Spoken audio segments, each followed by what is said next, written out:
من أخطاء بعض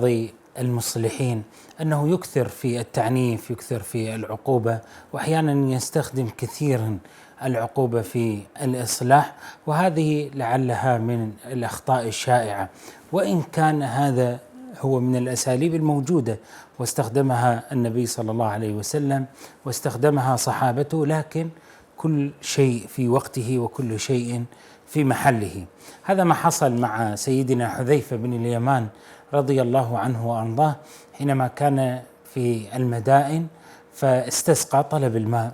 فجاءه أحدهم بالماء بقدح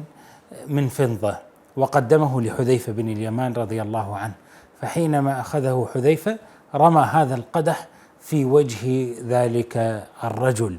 رماه عليه، فقال حذيفة للناس، قال: لم أرمه إلا لأني كنت قد نهيته قبل هذا. فالنبي صلى الله عليه وسلم قال: لا تستخدموا الذهب ولا الفضة في آنيتكم فإنها لهم في الدنيا ولنا في الآخرة. هذا هنا نستفيد أن هذا الرجل كان قد نبه على هذا الخطأ، وكان سيدنا حذيفة بن اليمان في مقام يسمح له أن يتصرف بهذا التصرف، فهو يسمح لشخص كبير في السن، يسمح لشخص كبير في العلم، ولا يسمح للجميع بأن يستخدم هذه الأساليب وهذه الوسائل في الإصلاح، فهي تنفع في مكان ولا تنفع في مكان آخر.